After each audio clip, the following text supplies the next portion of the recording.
Last year, the world's venture capitalists wrote checks worth $259 billion into one sector: artificial intelligence.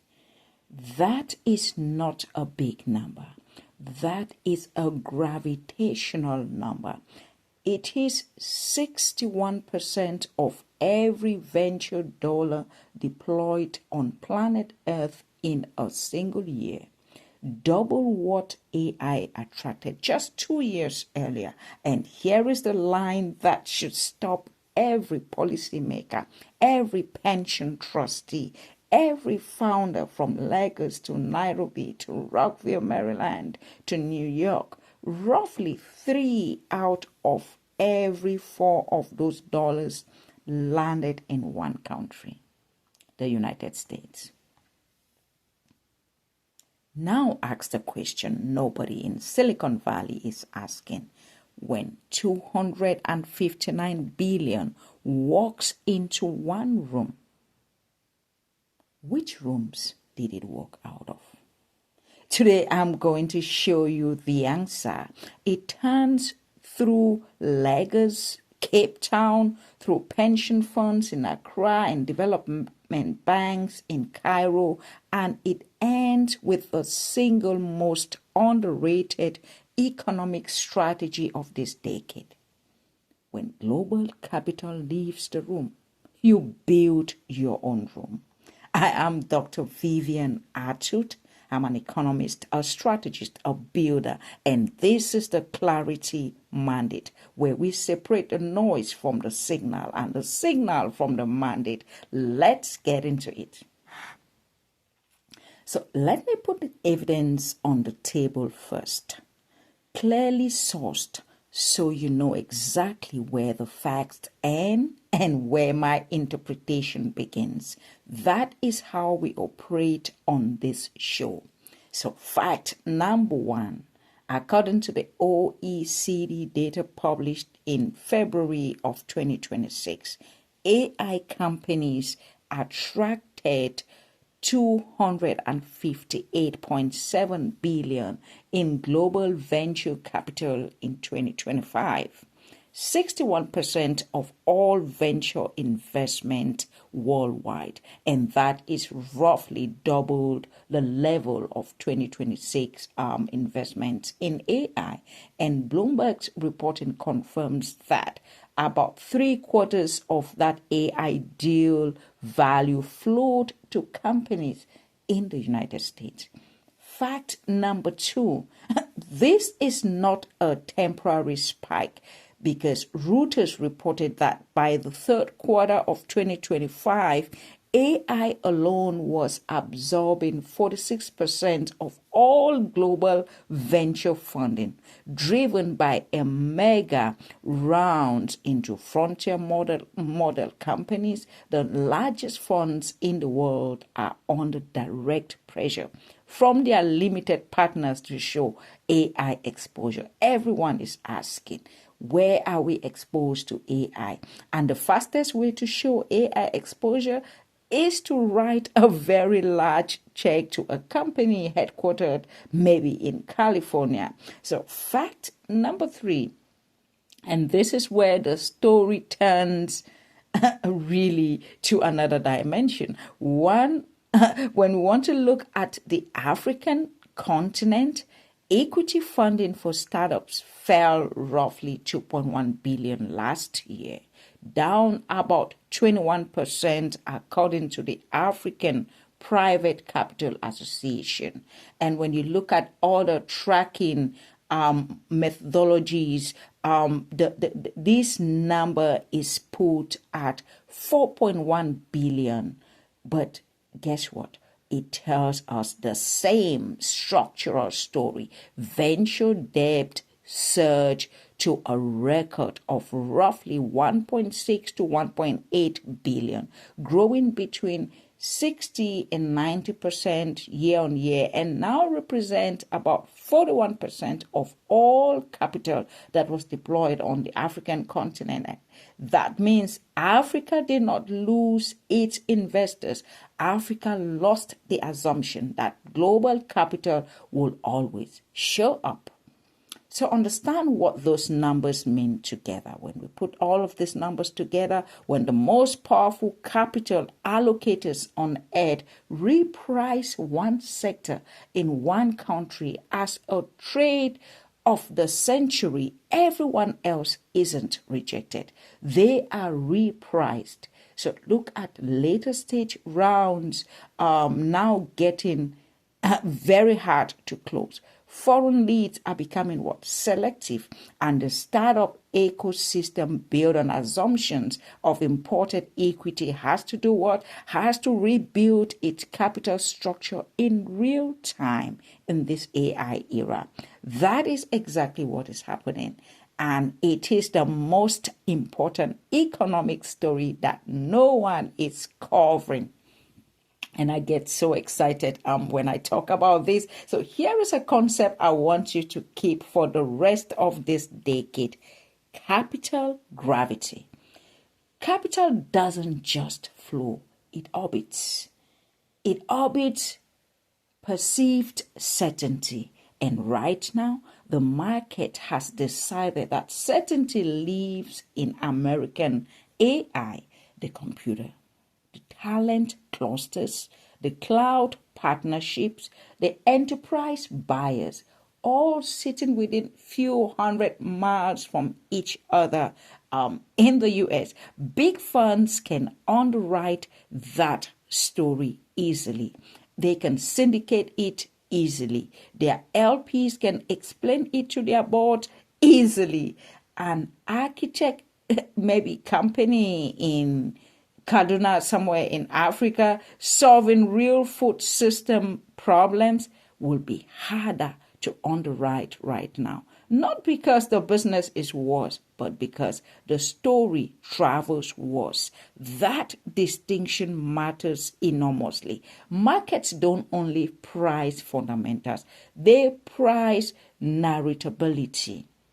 So now let me give you my interpretation, and I'll make it as such. I believe capital concentration is a quiet geopolitical story of this decade. Not tariffs. Everyone is talking about tariffs, not summit, not capital gravity.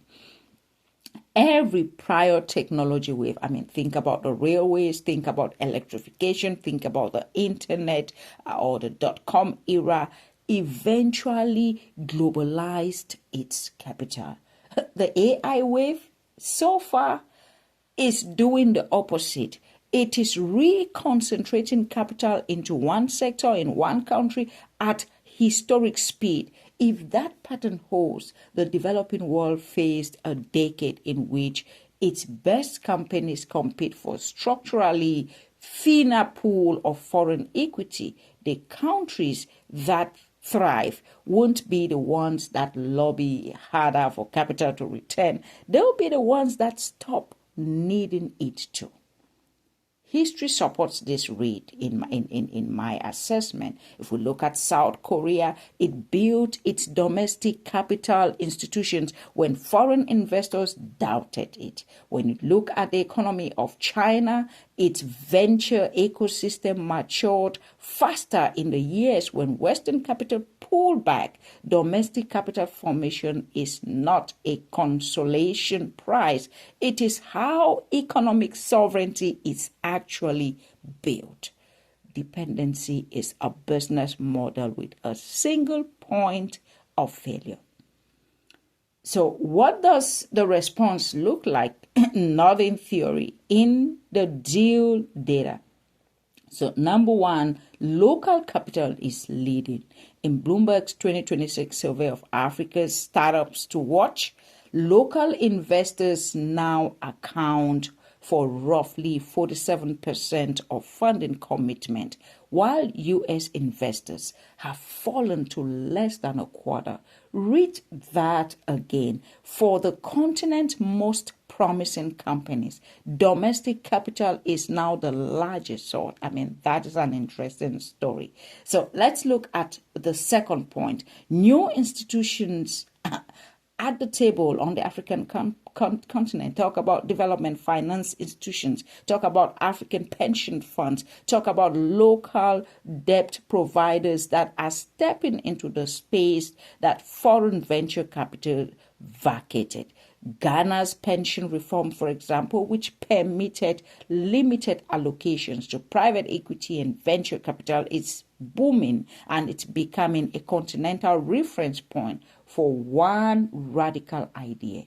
African savings should fund African companies.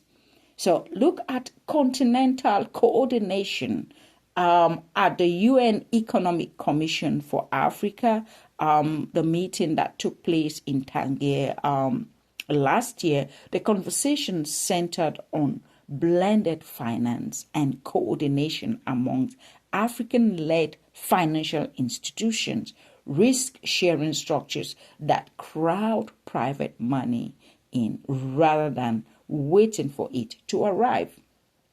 And the next point is frontier expands. I mean, the map is widening. If you think of different research that is showing us, look at a country like Angola, the ecosystem is growing over 75% in a single year. Look at Algeria, it grew nearly 39%. Look at Uganda, over 32%. The big four African countries like South Africa, Nigeria, Kenya, and Egypt, they still absorb 72% of inflows of capital. But guess what?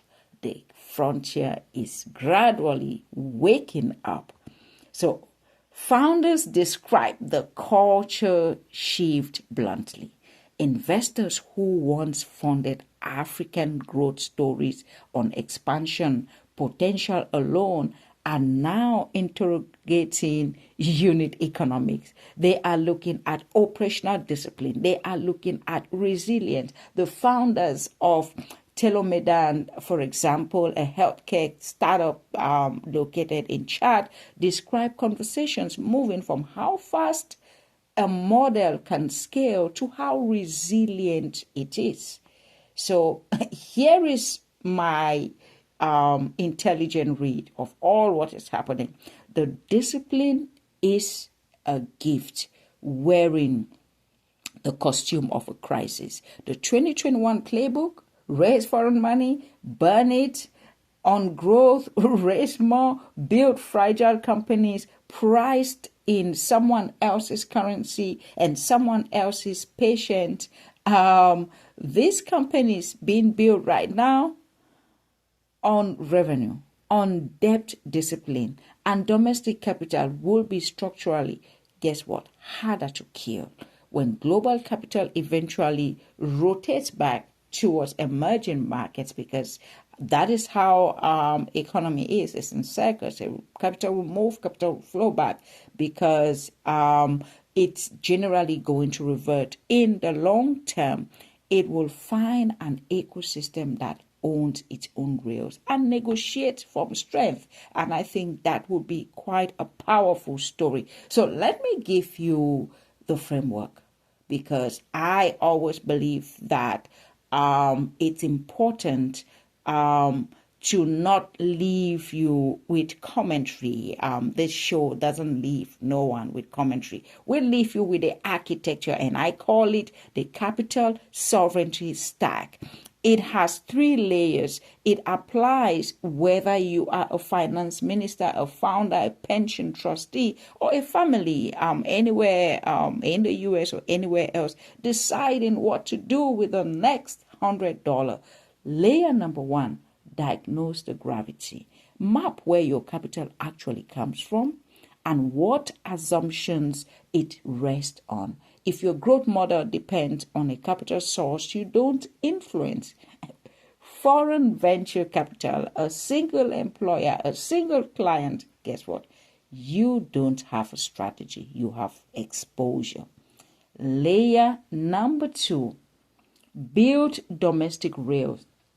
Create the institutional plumbing that let local money fund local assets, pension allocations, development finance instruments, revenue-based debt, community investment vehicles, rails. These are the rails that will also lead you to the destiny where you want to go. Capital flows where there is a system, there is a structure, there are rails. So, and layer number 3, activate ownership. I can never overemphasize this. Rails without riders are what? Decorations. So the final layer is converting consumers into investors, turning the population that spends into the population that owns the systems.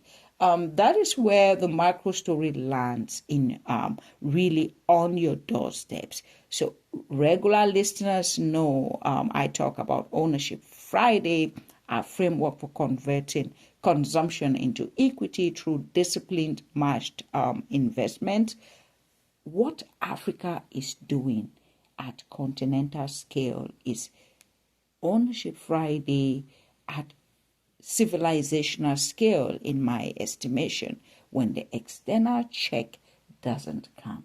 You organize your own capital. You match it. You pool it. You point it to productive asset. You cooperate. The corporate matching logic where institutions amplify individual capital commitment is precisely blended finance logic. Think about Afreximbank and the AFC that are now running with billions. The same principle governs a household and a continent. Nobody funds your future with more conviction than you can do. And for those who follow this show for stewardship or the stewardship dimension, I will always mark this section clearly because faith is a lens. It's never the proof. Look at Proverbs 13 verse 11. Wealth gathered hastily dwindles, but whoever gathers little by little will increase it. If you look at the 2021 funding boom, that was, in my estimation, that was arriving hastily and it dwindled. What is being built right now, deal by deal, pension reform by pension reform, is the little by little economy. And scripture is consistently in honoring the builders that build over time, over the speculators. It's always looking at who is stewarding and how do they get rewarded. So if you hold that word field, this moment reads less like abandonment, it's more like assignment. So let's land this. $259 billion walked into one room, the AI room. The lesson is not leaving. The lesson is what the people outside the room choose to build. 3 takeaways to carry into your week. Capital concentration is the defining geopolitical force of this decade. Which capital gravity? Not just you want to watch capital gravity, not just watching the headlines. Point number 2. The emerging world's inward turn is not retreat. It is the construction of capital sovereignty, and early evidence says what? It is working. And point number 3, the principle scales down to you. Diagnose your gravity, build your rails, activate your ownership. This Friday, it's really a good day to start. If this episode sharpened your thinking, do 2 things.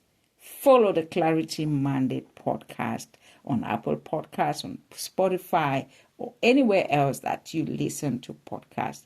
And share this episode with one person who makes capital decision, a founder, a trustee, a policymaker, or a CFO of your own household. Think about it. The mandate is clear. Now it's yours to execute. I will see you in the next episode.